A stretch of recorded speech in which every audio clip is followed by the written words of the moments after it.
Welcome. You're listening to the calming sounds of the Tidepool Orchestra. Side A.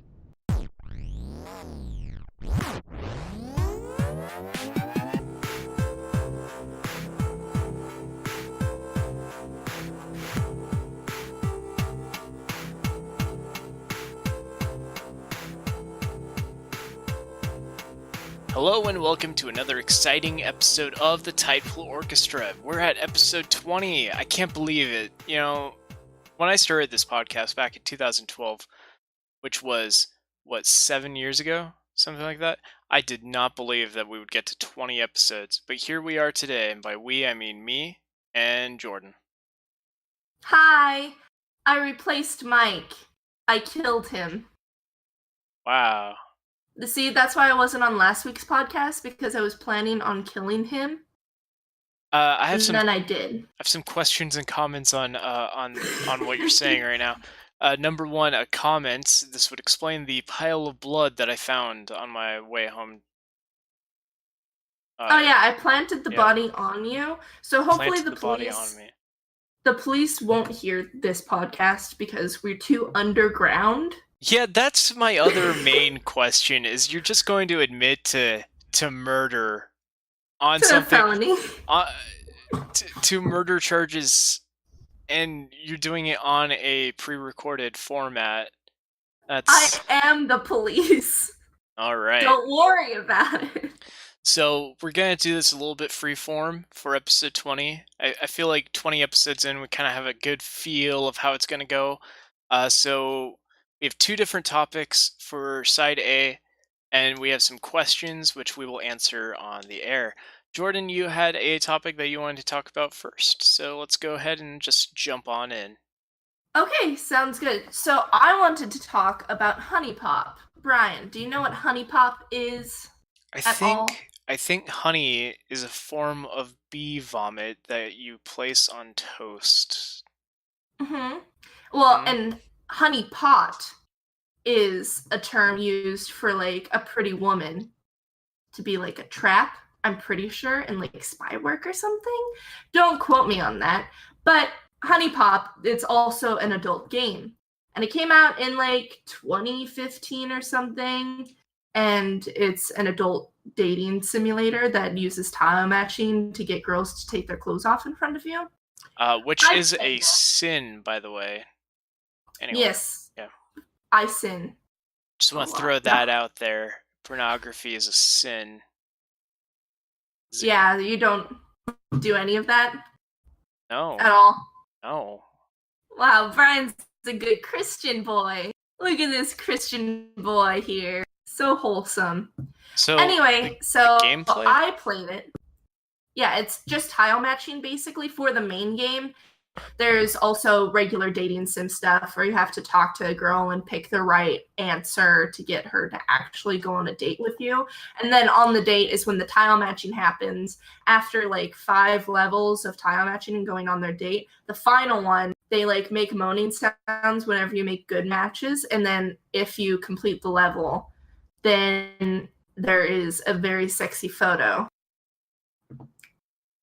Yeah, it's very risque. And I played it when it first came out. I genuinely enjoed the gameplay of it. I wasn't just playing it as like, ooh, sexy porn game. And then they came out with Honey Can Studio, which everyone was a little peeved about. Why would they? So it went Honey Pop and then Honey Can Studio? Honey Cam. Honey Cam. Oh, like a camera. Okay. Mm-hmm.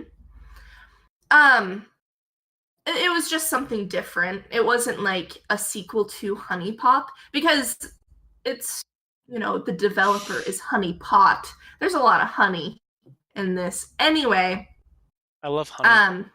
Did you know honey really is angry? Yes. Did you know honey is one of the few foods that never expires? Yeah. It's pretty crazy, man. Cool. I'm gonna eat honey in the apocalypse. I'm just gonna be a bee. One time when I was working door-to-door sales, this woman was selling jars of homemade honey for $5 a jar, and I'm like, it never expires. I have to buy it because no matter what, I can keep it and it will never expire. I lost it 2 weeks later. Rad. Good job. I know, I'm super smart. Anyway, so why are people mad about Honeycam? Because it's basically a glorified mobile game. It didn't actually come out on mobile. You have to pay money for it on Steam, I'm pretty sure. Whereas if you actually play it, it looks like, just a mobile game that would have, that you would get for free, but might have microtransactions. So I guess it's kind of, you pick your evils, I guess. And it's not like a super great game. It's also not a bad game.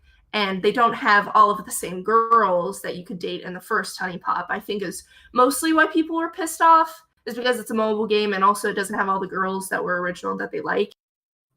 But what I just found out, and probably other people know this, but it's new to me, is that they're coming out with a Honey Pop 2. So a sequel to the actual first one. It'll be a dating simulator. So it goes Honey Pop, Honey Cam, Honey Pop 2? Yeah, basically. It's really weird. Yeah, but and I'm really excited because it's not a mobile game. It's going to be like pretty much like the original Honey Pop. You get your sexy girls, but you also get your good gameplay and whatever. But I looked at the lineup, and out of, I don't know, 1, 2, 3, 4, 5, 6, 7, 8, 9, 10, 11. I don't know, there's like 14 girls or something to choose from. Only 3 of them are from the original game. And I don't like any of the ones that they included. So I guess I have a question that's probably on the mind of most of our listeners if they follow the YouTube channel. Mm-hmm. Why are we not playing it on the YouTube channel? Because there's naked. But we censored out the shark nipples. I guess we could play it on YouTube, but I do know that Honey Pop is banned on Twitch. So I guess that's because you can't really censor real time on Twitch. Or like after the fact, I mean. You know what I mean? Yeah, but that makes sense. Twitch is a very live, free-form platform. That makes sense. Yeah, we could totally play Honey Pop, I guess. But there's a lot of censoring we would probably have to do then. I don't know. We'll think about it. Maybe I'll have you play it. And then I can comment, like, be commentary or whatever. Yeah, let me just start getting editing. I was trying to crack my knuckles to demonstrate that I was gonna like edit super well, but then like I forgot my right knuckles never crack, and it's always been that way, and I think maybe it's genetics. Anyway. Here, I can do it for you. There you go. Good job. It's awesome. let us know. Yep. No, I still want to talk about Honey Pop because my 2 favorite characters from the original Honey Pop is Akiko, I'm pretty sure is her name, and she is like the hot teacher that you are supposed to fuck, I guess. And then there's also Nikki, who was in Honeycam's studio as well, but she's supposed to be the nerd, big titty, sundeer girl, and she's not in Honey Pop. They're not in the second one. Wait. Back up a second. Pronounce that one word again. Sundeer? Okay, one more time. Is it Sundiri? Whatever? It's still not Sundiri either, so... I don't know. You want to say it? Tsundere. Okay, whatever. You're taking Japanese classes. Yeah, but... fuck you. No, my teacher wasn't just like, okay, there's 3 types. Sundiri, or whatever. There's sun, dere, and tsundere. Yeah, that was... what accent was that?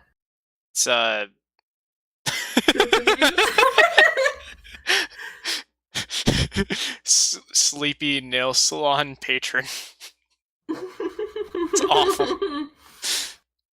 Speaking of stuff like that, guess what one of the Honey Pop 2 characters... So, she's...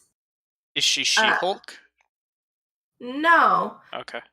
She's wearing a hijab, she's a very pretty girl. But can you guess what her occupation is? Take a wild guess. Bank teller.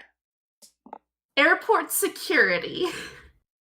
I feel uncomfortable with the way this conversation is going, Jordan. I'm not gonna lie. I know. Well, this is problematic. I guess it's like, oh, well, they get discriminated against in airport security, so she is airport security, which I guess is cool, but I'm not really sure how to feel about this. I don't know honestly. if I want to play this game anymore. Yeah. To be frank, I mean, most of the time I'm Brian, but if I'm going to be frank right now, I think maybe I'm not going to play that game. The personality. Meet Abia. Abia was born to strictly religious parents and though her family expects her to behave in a traditionally conservative manner, I think you'll find she has slightly different plans in mind. So it's like the Mia. What is that porn star's name? Mia Khalifa? I told you I don't know. Okay. Mia Khalifa. Oh yeah, because you're a good Christian boy. Yeah, so I guess it's like playing off of that. I think that's problematic, but I don't know. Right? It is. I just You have something problematic to talk about. I do have something problematic. Okay, sweet. On January 1st, we discovered a new website for the Homestuck community. It popped up. It was what was it? SkyNetSystems.com.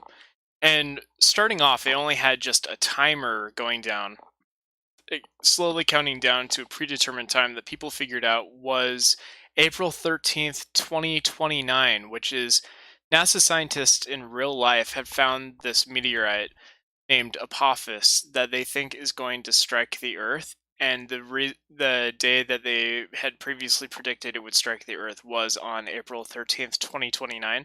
Now, of course, that's not going to happen anymore. We have more evidence to suggest that it's not going to happen, much like, what was it, Chris Chan's dimensional merge still hasn't happened, so Chris Chan is just getting angry, but that's a side tangent.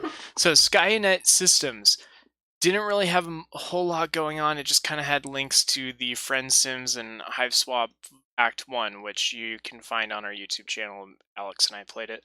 But if you right-click the website and do inspect elements, you can find like 4 different links, which lead to like zip folders. And zip folders are really wild. I mean, you have a hand-drawn Sweet Bro and Hella Jeff comic. You remember Sweet Bro and Hella Jeff, right? Hell yeah. This one is hand-drawn, and it's just disturbing as all hell. Like, I don't want to spoil it. It's definitely NSFW, so don't look it up. I will say it includes mpreg. Oh no. And then one of the zip folders just had an insanely long, in-depth look and analysis on the timeline for Homestuck that goes all the way back to 1863. And it's mostly about this one character who is, I guess, the parent of the main villain from Homestuck, which was like a troll, not a troll, a cherub named Caliborn. And this is about their parent, who goes all the way through the history, and this connects Hiveswap with Homestuck, and it's awful. ICP is mentioned a few times. They mentioned Trump, Obama. There's a whole joke about how Obama is from a different timeline. So when he ran for president in this timeline, he didn't have his birth certificate because that's from a different dimension or something. But mostly, the Twitter community is up in arms and angry about a specific character that kept popping up in this history, and that is the character of Adolf Hitler, who, according to the Homestuck documents on SkynetSystems.com, is like he did nothing wrong, and everything that he's typically attributed to in real life was due to the main villain from Homestuck. So that's great. Yikes. Yeah, the main villain now, its name is Calamity. So everybody on Twitter was telling Andrew Hussey that he needed to apologize. And mind you, after these links were found and discovered and distributed, like within minutes, all the links were taken down. You can no longer find this stuff unless you're looking for old Google Docs that people have taken and just taken all the stuff and what's the word? Cataloged? Archived it? Archived? Yeah, archived. Uh, so you can find archives of it, but technically it's no longer accessible through the main Homestuck or Skynet Systems website. So, Andrew Hussey. Andrew Hussey is a racist, by the way. I don't Like, know. actually? Or is that just, like, claims? Because, I don't know. If you go back before Homestuck, before he had another main comic before Homestuck called Problem Sleuth, and if you go back even further, you could find all of these crazy comics that he did, these one-offs called Humanimals. He was definitely always going to be a webcomic artist, but he didn't really get popularity until around Problem Sleuth and the other MS Paint adventures. Before that, his webcomics were weird. There's one that shows an NBA player saying, "Oh, I can't believe I'm finally able to play ball. I used to only be able to play with what I had available." And it cuts to a picture of a younger NBA player dunking a welfare check into a hoop. So like Andrew Hussey is a bad person. He's very racist in general, and it's only coming to light now because people are realizing, wait a minute, this guy who made this art that I really like just literally said Hitler did nothing wrong.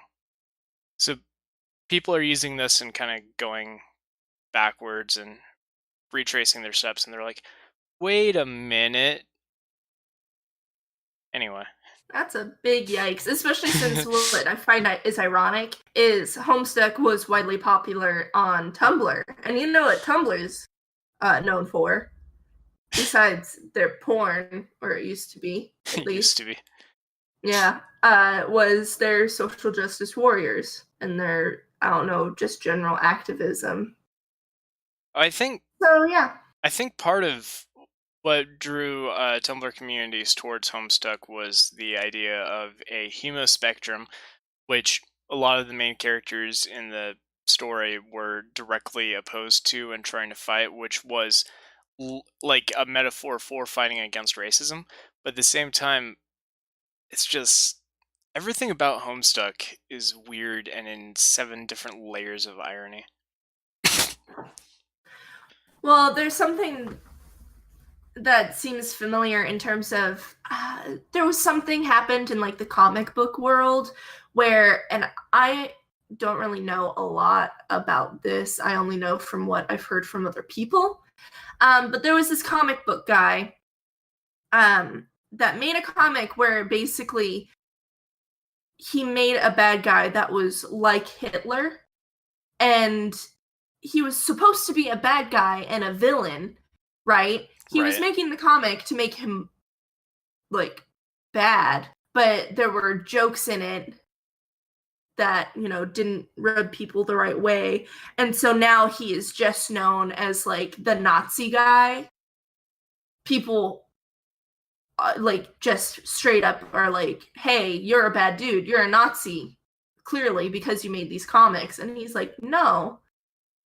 If we are getting into the politics of comic books, did you know that when Captain America first started as a comic series, it got a lot of controversy and flack because the original cover with Captain America punching Hitler in the face? Like, there were a lot of Americans that were very upset with that at the time and said that it shouldn't get political like that. That's crazy because America was literally like, hey, Nazis are bad. Liking Nazis is one of the most un-American things you can do. Being a Nazi is one of those un-American things. America was like that crazy. Post-World War II. I mean, we are post-World War II. Pre and People during World War Nazis. Pre and during World War II, a lot of Americans were on the Nazis' side and were just trying to turn a blind eye to what happened in the other countries. Hey, let's get super political on the Tidepool Orchestra. I mean, we can be, pretty honest here, though, because, fuck Nazis. I recently got a Marvel comic book, and by recently I mean yesterday, and I really like it. It's She-Hulk, which I mentioned earlier in the Mhm. show. And I really Mhm. like She-Hulk because she's a strong, independent woman of color. Green? Yeah. Nice. All right, we're going to have a quick intermission, and we'll be right back. End of side A. Please continue on side B. Jordan, do you know that much about She-Hulk? Nope. Okay, so let me tell you a quick little side story. There's a Marvel comic called Old Man Logan and that takes place in the future where Wolverine is like an older man, right? Mhm. Hence the title.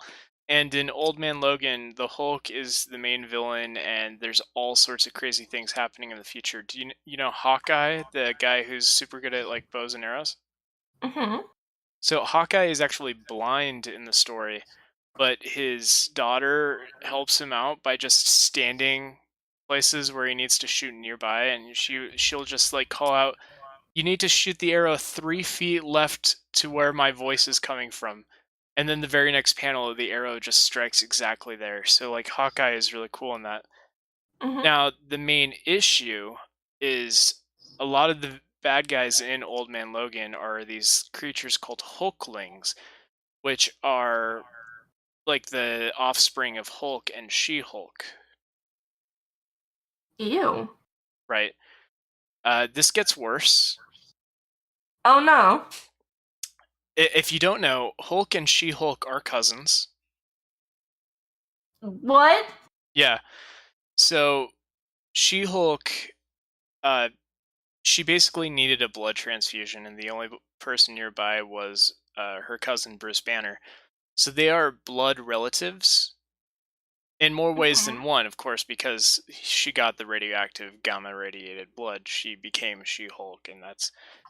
But like, Old Man Logan is super problematic because She-Hulk doesn't appear anywhere in the story except in passing by name, where Old Man Hulk is like, yeah, she didn't want kids until I talked her into it. But they are cousins. And that sounds like kind of forced. Mm-hmm. Comic books aren't that great. Mmm. Yeah. But on the other hand, in that one, you have symbiote controlled dinosaurs in the future, so they're kind of neat looking. Oh, yeah, so it's acceptable. Yeah. Yeah, you have good things and you have bad things. Anyway, let's just fucking.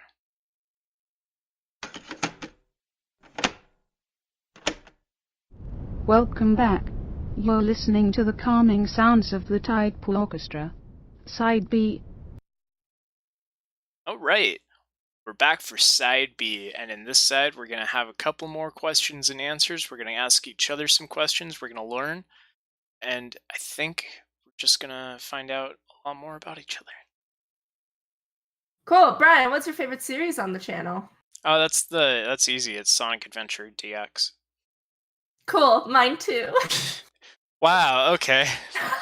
No, I really like this is a fairly new like 2 videos, and I wouldn't really call it a series, but your Sonic videos where you do Sonic hints and Sonic 2 XL. That is some good and hilarious shit. And I'm actually kind of jealous because one of our fans said that that was their favorite Sonic playthrough. And I was like, bitch, I've been doing Sonic Adventure for like 16 episodes. I really wanted Yeah. both of you to be in that and just like watch me play. And I'm like, the reason why I wasn't in the your Sonic videos is because I'm not good at video games. But luckily, with this hint system, You can master all of it. I thought it was funny, and I think the Sonic XL episode, I was like messaging you guys because it was on Christmas Eve when you guys were filming, and I got fucking trashed that night. it's New Year's. Well, it was It New doesn't Year's matter. Eve to New Year's, whatever.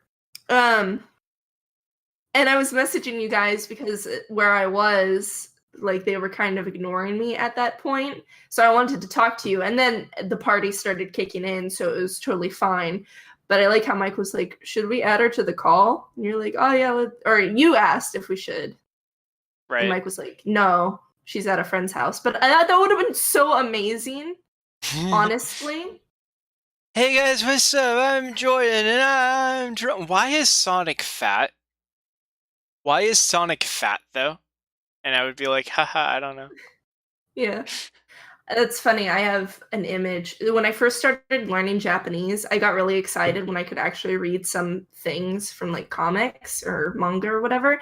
And there's this one image on my phone that I saved because it was the first thing that I was able to read in Japanese. And it's just Sonic having half of a corn or like a half of a chili dog down his mouth.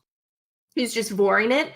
And it says diet in Japanese, like question mark. Sorry, but yeah, he's kind of fat, like in canon. At Jordan, least when he's like tiny. What kind of phobias do you have? I don't like spiders. You don't like spiders, or are you afraid of spiders? I'm afraid of spiders.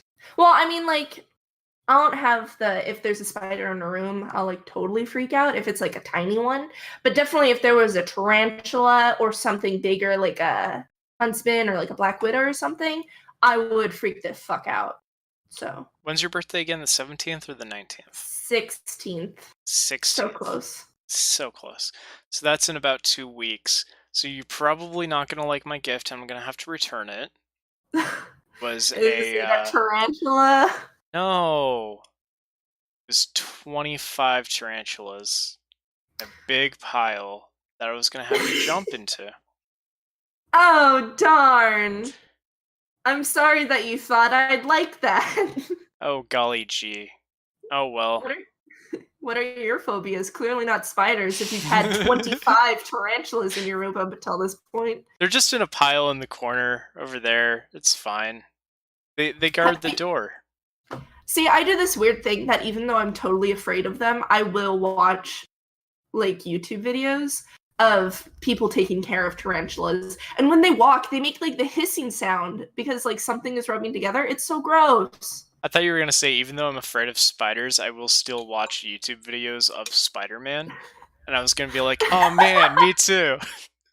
I love Spider-Verse. So, one of my main fears is heights. Because when I was really young, I was on a water slide with, it was one of those, like, it was shaped like the number 8, you know, those life rafts. Mm-hmm. And I was on the front side, and my mom was on the back side. And the water slide we were on was this gigantic white wall that goes almost straight down and then straight back up the other side, like a big V shape. Mm-hmm. And when we got all the way to the edge, like I flew in the air a little bit. And I was like 7. So I flew in the air, nothing was holding me down, and I saw like almost 2 stories of free falling air underneath me. But then I fell back onto the water slide at like a weird angle, and then we got all the way down to the bottom. So I am afraid of heights. That's terrifying. I would have just been afraid of like water parks at that point. Maybe deep down I am, and that's why I specifically eat fatty foods, just so that I have an excuse not to go to water parks. I don't know. Well, so you were 7 at the time. How have you been dealing with that in your older age where you've clearly grown since then? Oh, well, like, I'm afraid of heights, like, psychologically, but at the same time, I no longer fear death, so, like, I just feel uneasy. I have never gone on an airplane. Mm-hmm. I did just, last year go to like the 17th floor of a building and look out the window, and that's the highest I've ever been, and I was drunk at the time, and I was also like low-key freaking out. And by low-key I mean was crazed. I was like, You know, you could just get drugs that way. Are you a fan of John Mulaney at all? John Mulaney or Dimitri Martin? John Mulaney. I'm a fan of John Mulaney. He's a pretty cool guy. Are you talking about his joke where he's like, "Do you get nervous on airplanes?" Yeah. Oh yeah, that one's pretty great. Yeah, my dad showed that to me. And I was really uncomfortable, but it was really funny. Do you remember that joke? um, You could steal John Mulaney's joke, and then I can steal Dimitri Martin's joke right after. I don't want to be Amy Schumer. Or not Amy Schumer. Oh yeah, Is that's that the bad one? Yeah, Amy yeah. Poehler is the other one. Yeah, Amy Schumer, fuck her. Amy I liked Poehler's John Mulaney, amazing. that's why. Yeah, that's why I'm saying. I wanted to make sure I wasn't messing that up. Dimitri Martin has a joke that's part of a much larger joke, where he's like, he and his friend were on top of a building, and his friend finally decided to jump, but Dimitri looks down and notices that right at that moment somebody was having a gigantic trampoline street sale, and Hmm. the guy fell, landed on the trampoline, and then flew back up like 9 stories until they were looking eye to eye. And his friend said, "You know, Dimitri, sometimes I think your jokes are a little convoluted and hard to believe." I think that joke's pretty funny. What character? Sorry. Wow. Okay. Cool. Just because my delivery isn't very good doesn't mean you have to be a patronizing fucking asshole. What character from Steven Universe do you think the podcast crew would be? Um, well, the question is actually which one is your favorite, and then Which which one is one your are you most like? favorite? Is that what the question is? We're looking at our Mhm. fan Discord, by the way. If you guys haven't joined our fan Discord, I'll put a link down below in the YouTube. And if you're listening to this on iTunes, I would be very surprised. But okay, how's the question perfectly phrased? You read it. So it says, "Oh yeah, what character in Steven Universe is your favorite, and which one/ones are you most like?" So I would say my favorite is Peridot or Garnet.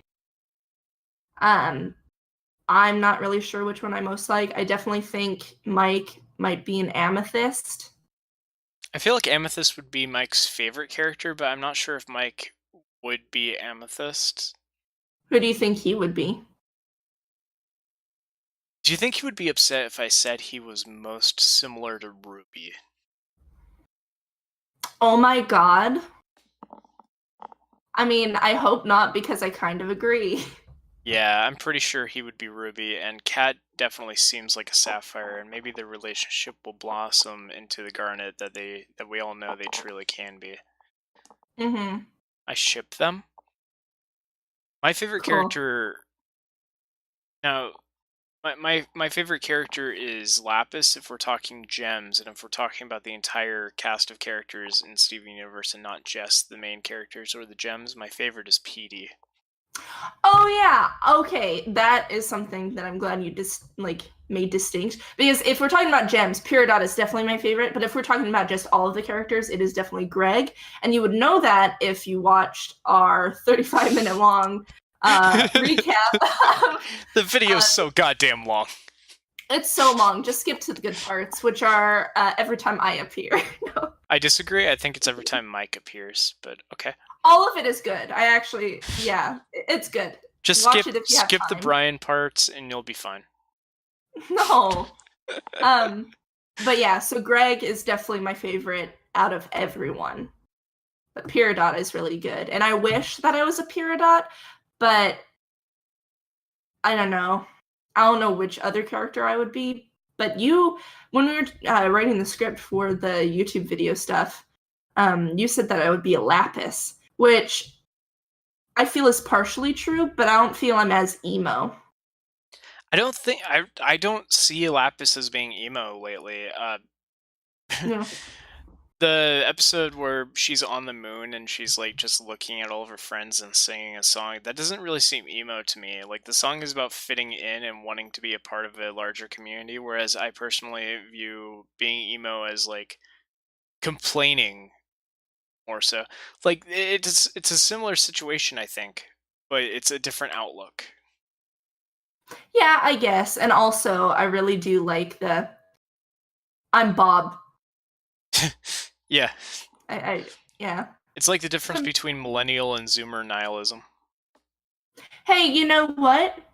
maybe if you're watching this on YouTube, you can comment which characters you think we are, and also maybe what you think you are. You know? Definitely. That'd be totally cool and sweet.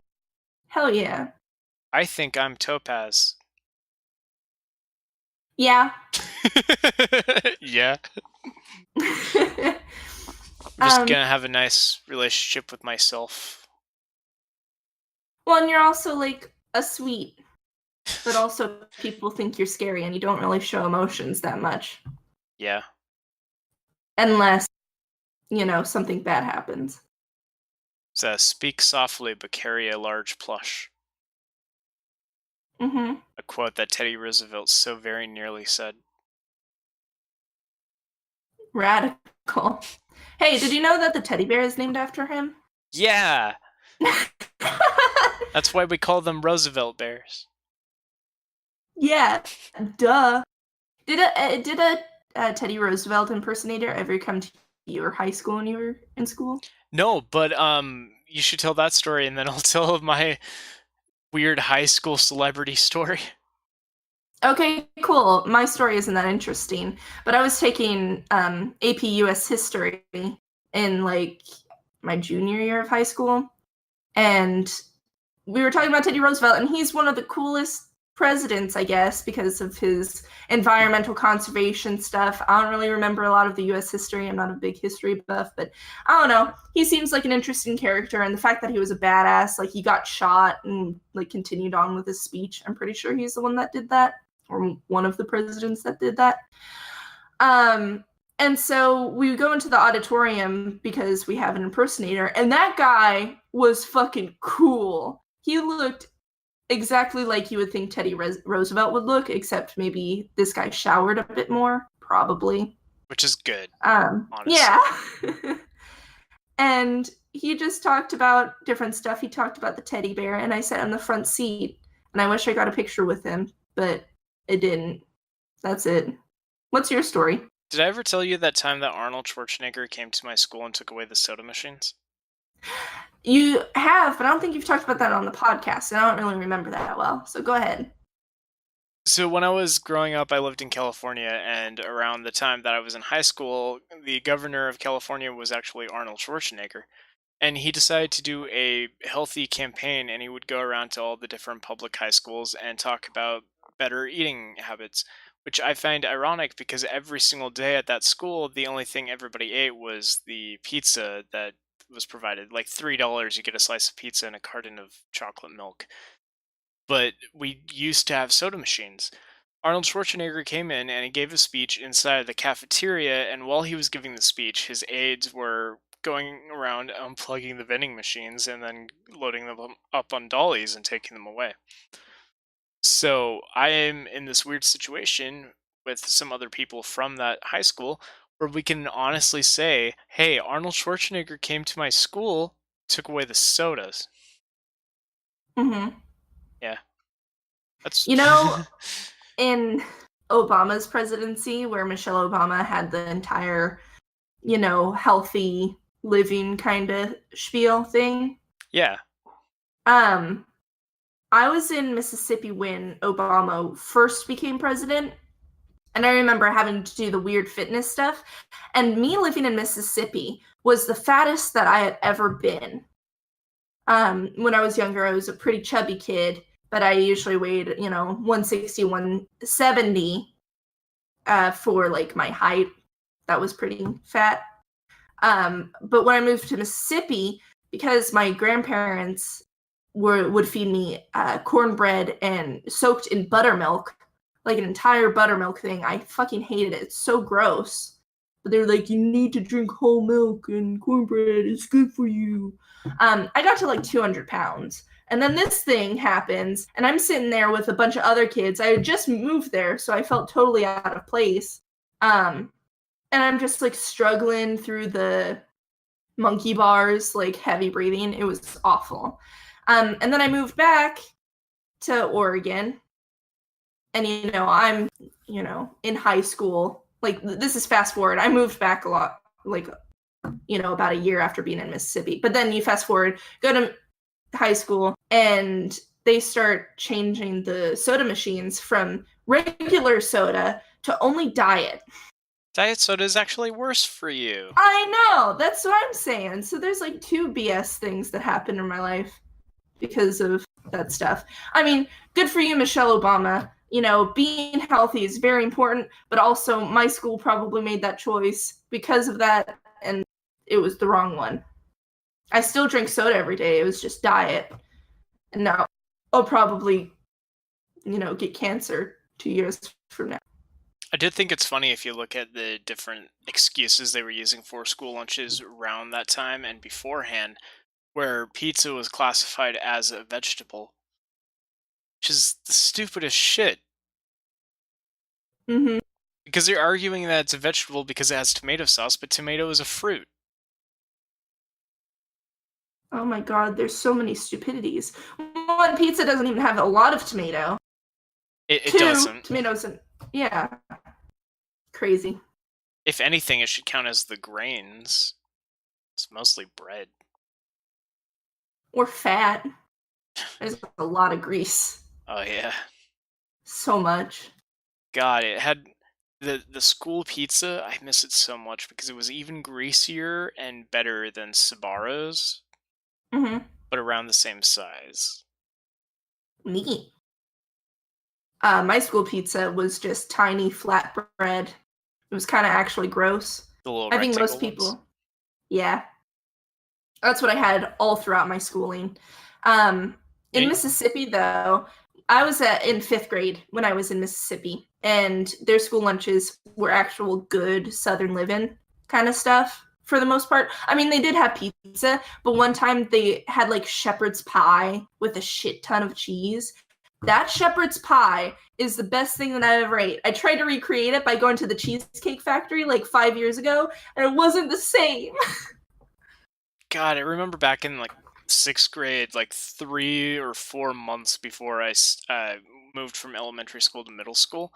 So Mhm. for like 3 or 4 months, the school lunches changed from just the square rectangle pizza and like tater tots to they were actually bringing in like God, a Taco Bell and French toast pizza from I forget the brand, but like they were going full sponsored and just Mhm. bringing in actual fast food for lunch every day, and I was like so ecstatic because I was a little fat boy. That reminds me, have you watched That's So Raven? Did you watch that when you were younger? Yeah, dude, That she was episode where so Raven. oh my fuck off. But no, there was a specific episode of That's So Raven that kind of touched on that topic where her school just got like Pizza Hut and Taco Bell or just a shit ton of fast food places, and she got so large and in charge that it was crazy. And all I remember, I know it was supposed to be like, hey, you should watch what you eat because this is how much fat is in your body if you eat this much stuff, and yada yada, trying to teach kids. But all I remember thinking of that would be like, that's delicious. Because also at the time of that coming out, I was a fat girl. Little baby Fat with a fat girl. PH. No, that's me now. Fat with a PH just means like pretty. Did you see the episode of That's So Raven where they make the giant pizza? Yes, I do remember that one. It's crazy. What a crazy show. You know what's even Yeah. crazier is her little brother and her dad like left and moved in with the president. We don't talk about that here. Oh yeah, you're right. This is an anime podcast. It can be. We should Oh, do man. an episode where it's just anime. I'd really like that. What's that one saying? It's like omae waru. Umae wa shinderu or something. Nani? Nani?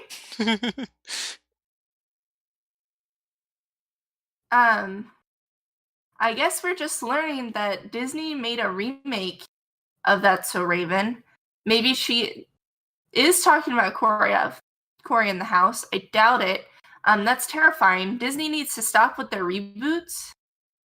I actually watched a video about making fun of the Kim Possible movie that's coming out. You can't make fun of the Kim Possible movie because we haven't actually seen it yet. Maybe it'll be really good. No, the sneak peek, I watched it, and it is awful. No, it's a good movie. I live in denial. Yeah. Alright, so I think that's it for the episode. Mhm. I feel like we covered a lot of things. In side A, we talked about a strong, independent woman of color, and that was She-Hulk. And then, we moved on, and we talked about school lunches and anime. All right. Sorry. So I'm just gonna cut right here. This has been another episode of the Tidepool Orchestra. Please make sure to subscribe to our YouTube channel so you don't miss the next episode, where you can also look forward to some fun bonus content. If you can't get enough of us, you can also follow us on Twitter at TidepoolO and like our Facebook page to keep up to date. We also have a fan Discord, so if you want to hang out with all of us as well as other fans, you can join in by clicking the link down below. For any questions, ideas, or business inquiries, feel free to email us at tidepoolorchestra@gmail.com. Thanks for listening, and see you next time. Thank you for listening to the calming sounds of the Tidepool Orchestra.